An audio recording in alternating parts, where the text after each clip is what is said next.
서울에 재건축들이 이루어지고 있잖아요. 강남 재건축 단지에서 지금 조합장 개인에게 이 수십억 원에 가까운 성과급을 지급하는 방안 때문에 좀 논란이 되고 있는데 뭐 이게 셀프 지급이다. 스스로 본인에게 성과급을 준다라는 비판이거든요. 어떤 일인가요? 그러니까 이제 조합장이라고 하는 직책이 있고 사실 이게 재건축의 전반적인 플래닝을 다 하는 그런 직책인데 예. 사실 그 조합장이라는 직책이 뭐 월급도 나오고 월급도 나오고 뭐 상여금도 나오고 다 합니다. 거기다가 성과급을 스스로 이제 결정을 해서 지급하려고 하는데 이게 뭐냐 하면 최근에 그 반포의 한 재건축 단지에서 사업이익이 조합추산입니다. 그러니까 조합추산으로 본인들이 추산하기에는 네. 5,800억 원 정도 난 사업이익이 있다.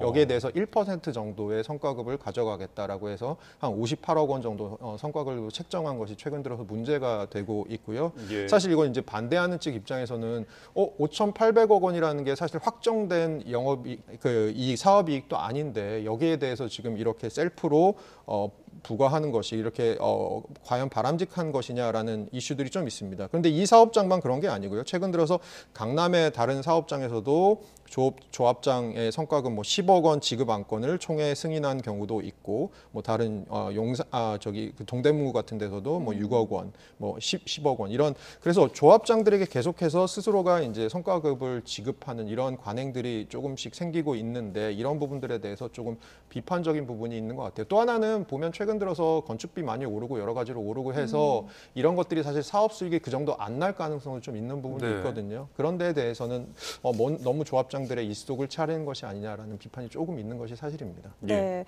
뭐 그런데 이 조합장 성과급 갈등은 이번이 처음이 아니잖아요. 기억으로는 저희도 몇 차례 전해드린 적이 있었는데 이걸 애초에 좀 막을 방법이 없을까요?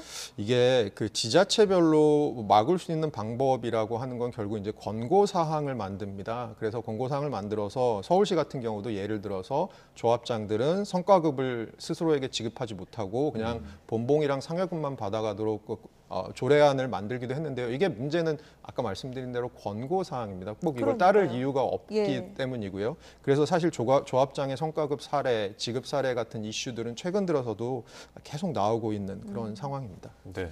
또 법적인 문제까지도 가던 사례도 있지 않나요? 이게 그래서 뭐 법적으로 가서 예. 법원에서 예를 들어서 몇 퍼센트를 원래 지급하려고 본인에게 지급하려고 했는데 그걸 좀 깎아서 이 정도만 지급해라라고 나온 사례들도 있고요. 사실 네. 법적인 조정 과정을 거친 사례도 몇 번 있습니다만 사실 이것 자체가 굉장한 비용입니다. 비용이기 때문에 사실은 이런 것들을 어떻게 조금 저희 제도적으로 좀 안착시킬 수 있는 방법이 있는지에 대한 고민은 좀 필요할 것으로 보입니다. 네. 네. 사회적인 좀 협의가 필요해 보입니다.